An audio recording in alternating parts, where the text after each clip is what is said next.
Sejam bem-vindos a mais um episódio do Investigação Criminal Internacional. Nossa história de hoje é sobre o homem que escapou de prisões de segurança máxima, movimentou bilhões com o tráfico de drogas, desafiou governos. Parecia intocável. Hoje, iremos conhecer a história de Joaquín Guzmán, que ficou conhecido como El Chapo, o senhor das drogas no século XXI.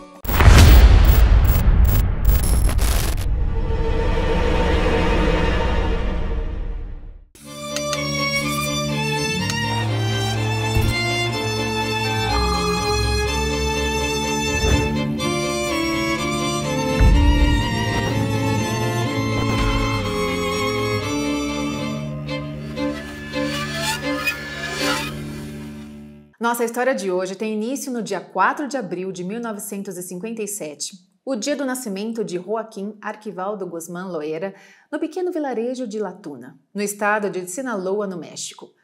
O estado de Sinaloa fica separado do restante do país pela cadeia montanhosa de Sierra Madre. O garoto enfrentou as dificuldades da vida logo cedo.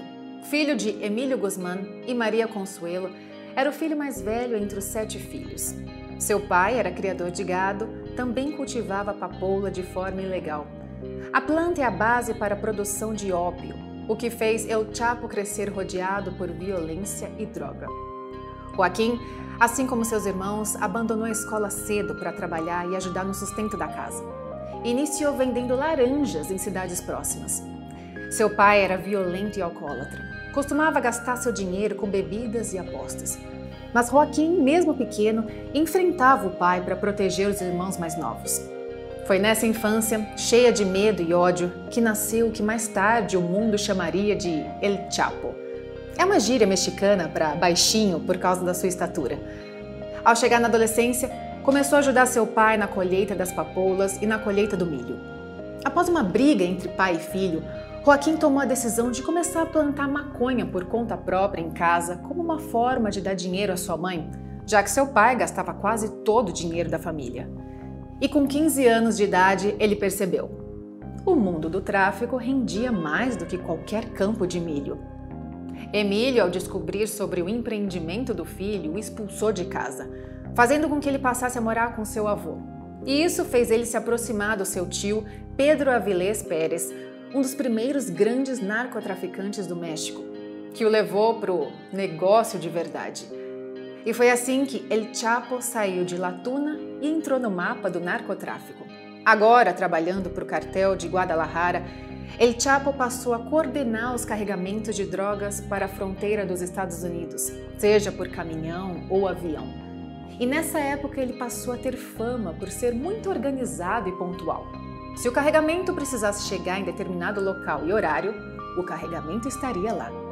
Ele também passou a ser conhecido como violento, pois se o carregamento não chegasse a tempo ou a pessoa vendesse a carga para outro cartel, ele próprio atirava na pessoa responsável.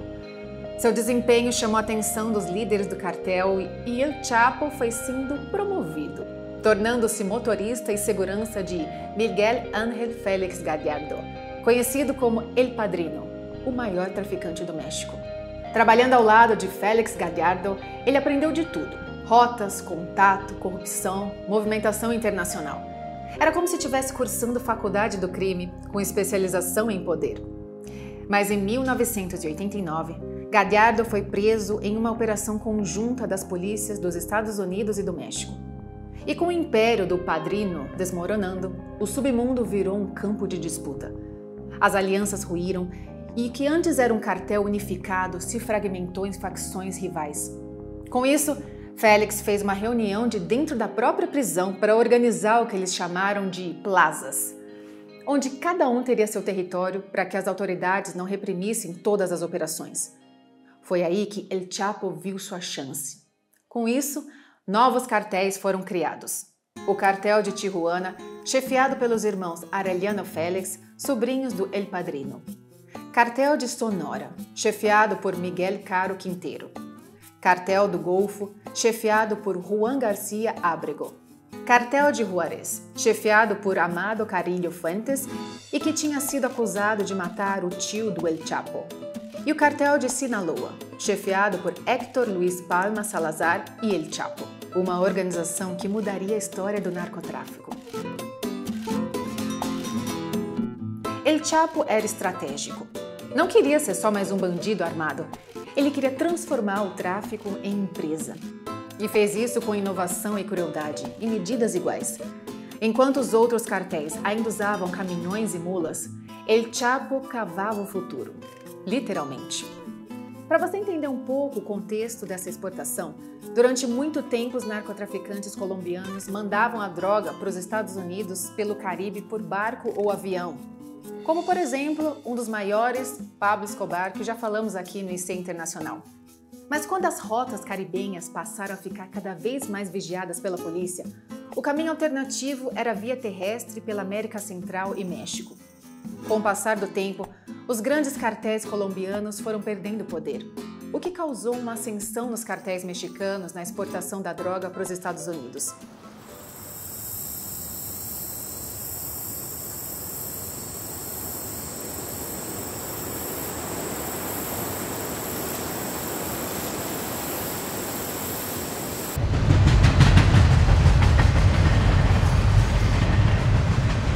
Para inovar na distribuição, El Chapo criou túneis subterrâneos para cruzar a fronteira entre o México e os Estados Unidos, driblando a fiscalização com rotas invisíveis.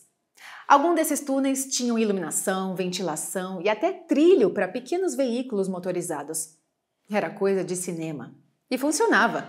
A cocaína, a maconha, o ópio e a metanfetamina, tudo fluía como um rio sob os pés da polícia. Mas não era só isso. El Chapo descentralizou o cartel, criando células operacionais independentes. Assim, mesmo que uma fosse descoberta, o sistema continuava funcionando. E se algum funcionário ousasse abrir a boca, o silêncio era imposto na bala. Ele comprava juízes, policiais, prefeitos. Onde o dinheiro não chegava, o medo entrava. O cartel de Sinaloa crescia como um império invisível. E como todo império, logo atraiu inimigos. Entre 1989 e 1993, El Chapo travou uma guerra brutal com o cartel de Tijuana. O resultado? Centenas de mortos, execuções públicas e até uma tragédia que marcou o país. A morte do arcebispo Juan Jesús Posadas Ocampo, confundido com um rival e executado com 14 tiros no estacionamento de um aeroporto. A imagem de El Chapo estampava os jornais.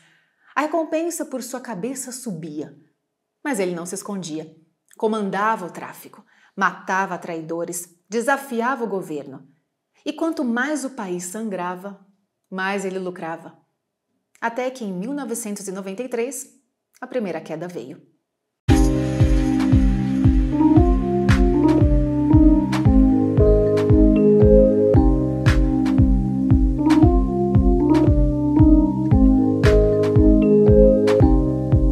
Era 1993 quando a sorte, ou o disfarce de El Chapo, finalmente deu sinais de desgaste. Após uma tentativa frustrada de assassinato por parte do cartel de Tijuana, que terminou na morte do arcebispo de Guadalajara, o México inteiro passou a clamar por justiça. A pressão internacional aumentou. Os holofotes estavam em cima dele. E foi assim que, na ponte internacional de Talismán, na Guatemala, Joaquín Guzmán foi capturado. Extraditado para o México, foi condenado a 20 anos de prisão por tráfico e homicídio. El Chapo finalmente estava fora de circulação. Ou, pelo menos, era o que todos pensavam.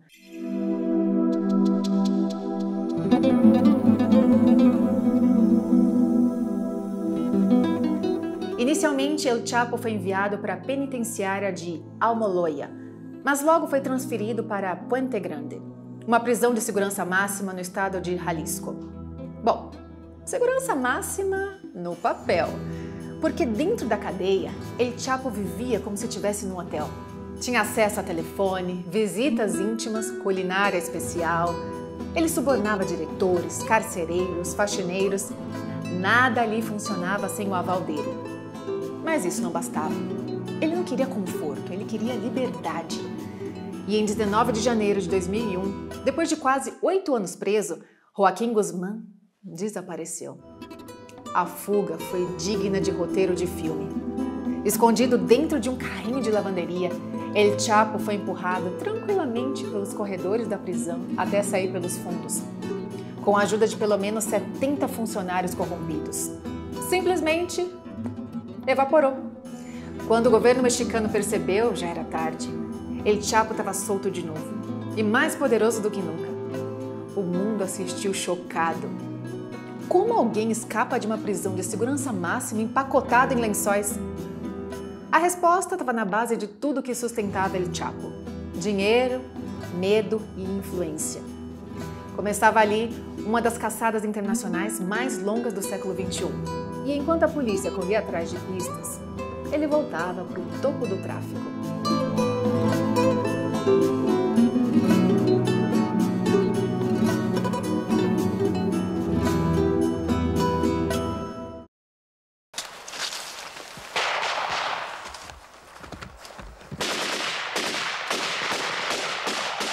Depois da lendária fuga de Puente Grande em 2001, El Chapo voltou a comandar o narcotráfico. Enquanto seus rivais eram presos ou executados, ele expandiu o cartel de Sinaloa para além das fronteiras mexicanas.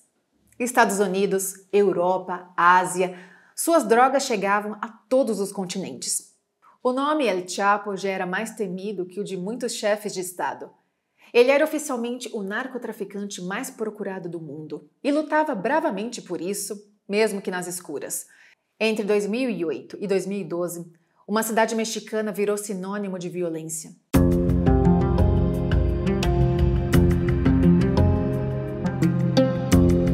A cidade de Juárez, na fronteira com os Estados Unidos, se tornou o epicentro de uma guerra invisível, uma sangrenta.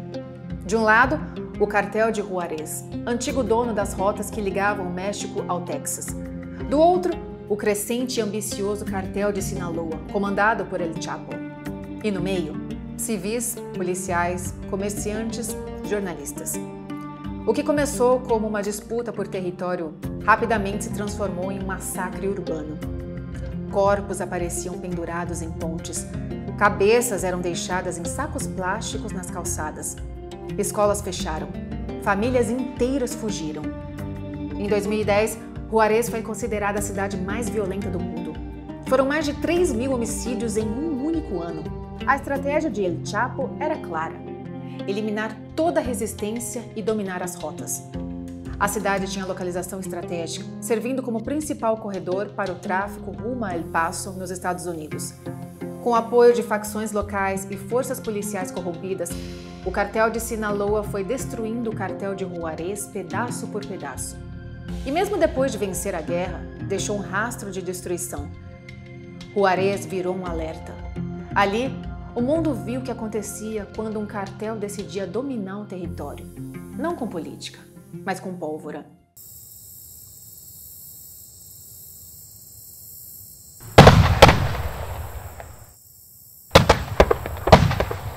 Até que, em 22 de fevereiro de 2014, após 13 anos foragido, a sorte virou. Numa operação conjunta entre Marinha Mexicana e DEA, aquela agência antidroga dos Estados Unidos, forças especiais invadiram um condomínio à beira-mar em Mazatlán, Sinaloa. A ação foi rápida, precisa e quase sem troca de tiros. Joaquim Guzmán foi encontrado em um quarto, sem tempo de reagir. Dessa vez, as autoridades garantiram: não haveria fuga. Ele foi levado para o Presídio Federal do Altiplano, um dos mais seguros do país. Nada ali parecia passível de falha. Mas quando o inimigo é El Chapo, a falha pode estar debaixo dos pés. Enquanto o mundo achava que ele estava derrotado, o cartel de Sinaloa já operava nos bastidores. Um plano começou a ser traçado quase imediatamente após sua prisão. Em uma propriedade próxima à prisão, homens ligados ao cartel iniciaram a construção de uma casa aparentemente normal. Mas no subsolo, engenheiros e operários escavavam em segredo. Durante mais de um ano, toneladas de terra foram removidas. O túnel tinha cerca de 1,5 km de comprimento, altura suficiente para um homem ficar em pé e largura para instalar trilhos, luz elétrica e ventilação forçada. Era literalmente uma obra de engenharia subterrânea que levava diretamente até o chuveiro da cela de El Chapo, um ponto fora do alcance das câmeras de segurança. Então, na noite de 11 de julho de 2015, tudo estava pronto. Do lado de fora, um grupo de homens aguardava com um veículo adaptado para os trilhos. Do lado de dentro, El Chapo caminhava em círculos, como de costume. Até que às 20h52, ele parou junto ao chuveiro e desapareceu do vídeo. Pelo buraco aberto no piso, ele desceu rapidamente até o túnel, montou no pequeno vagão improvisado e partiu pelo 1,5 km em linha reta até a Liberdade. Ao final do trajeto, saiu por uma abertura camuflada no piso da casa, subiu uma escada, atravessou uma porta e sumiu na noite. Quando os agentes perceberam, era tarde demais. A notícia da fuga caiu como uma bomba. O homem mais procurado do mundo havia escapado, de novo. A reação internacional foi imediata. Governos, imprensa, especialistas, todos queriam saber como, em plena era da tecnologia, um traficante conseguiu sair do presídio mais seguro do México. Mas havia uma explicação. Na verdade, 4. Dinheiro, tempo, corrupção e paciência. Mais de 30 pessoas foram presas por envolvimento direto ou indireto com a fuga. Entre elas, diretores do presídio, funcionários, engenheiros, civis e militares. Mas El Chapo já estava em movimento. Mais uma vez, desaparecido e de volta ao topo. Mas dessa vez o mundo não ia aceitar outra falha. Então, se iniciou uma caçada implacável.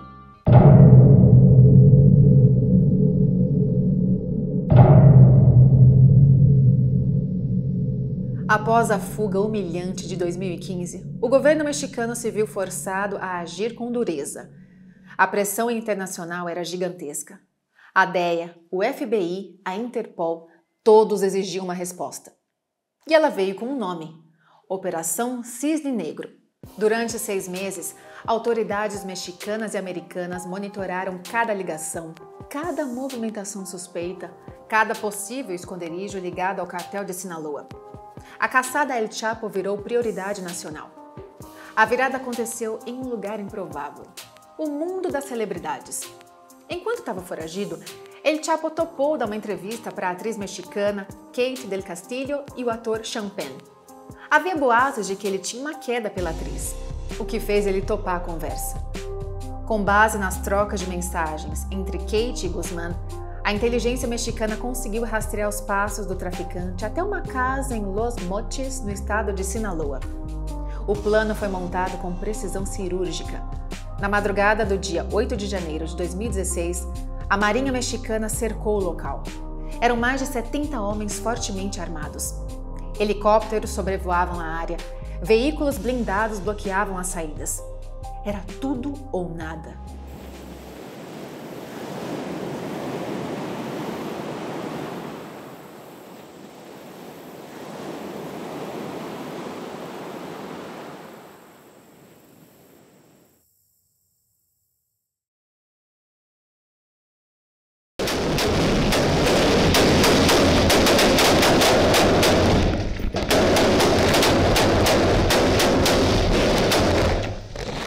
Ao invadir o imóvel, os Marines foram recebidos à bala.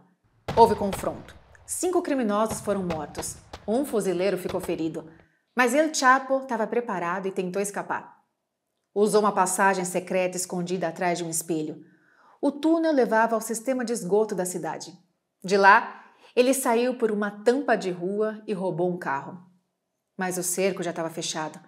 Horas depois, ao tentar fugir pela estrada, ele foi interceptado pela Polícia Federal. Sem alternativa, se entregou, sendo preso pela 3ª vez. As autoridades mexicanas estavam sob pressão. Então decidiram que não arriscaria outra fuga. E em janeiro de 2017, um ano após sua recaptura, El Chapo foi extraditado para os Estados Unidos.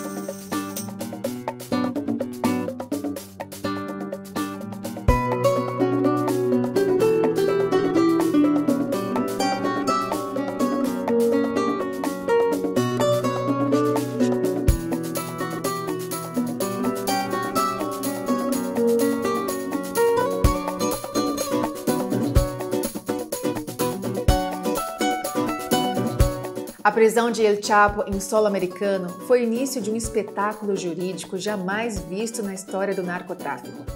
Em Nova York, foi instaurado um mega esquema de segurança. Prisão especial, isolamento total, vigilância constante, nenhum celular, nenhum contato com o mundo externo, nenhuma chance de repeteco. Em 2018, começou o julgamento. Foram 3 meses de depoimentos, 56 testemunhas e histórias que pareciam saídas de roteiro de crime. Ex-sócios do cartel, protegidos pelo acordo com o governo americano, entregaram tudo. Detalharam como El Chapo mandava enterrar vivos traidores, como pagava milhões em propina a políticos, como construiu um império que faturava bilhões por ano. Em fevereiro de 2019, ele foi condenado à prisão perpétua, mais 30 anos extras por tráfico de drogas, lavagem de dinheiro e envolvimento em organizações criminosas. Só nova casa? A prisão de segurança máxima de ADX Florence, no Colorado, conhecida como a Alcatraz das Montanhas Rochosas. Uma cela de concreto, sem janelas, sem contato humano, sem túneis, sem escapatória. Após a prisão de El Chapo, o cartel de Sinaloa passou por uma reorganização. No comando entraram 2 nomes: Ismael El Mayo Zambada, parceiro de longa data, estrategista e o único da velha guarda que nunca foi preso. E os filhos de El Chapo, conhecidos como Los Chapitos: Iván Arquivaldo, Jesus Alfredo e Ovidio Guzmán. Os Chapitos tentaram manter o estilo brutal do pai, mas enfrentaram problemas internos, conflitos com outros cartéis e pressões do governo dos Estados Unidos. Inclusive, em 2023, Ovidio foi preso e extraditado, dando início a uma nova onda de violência no México. Antes da gente encerrar nosso caso de hoje, vamos descobrir algumas curiosidades sobre El Chapo?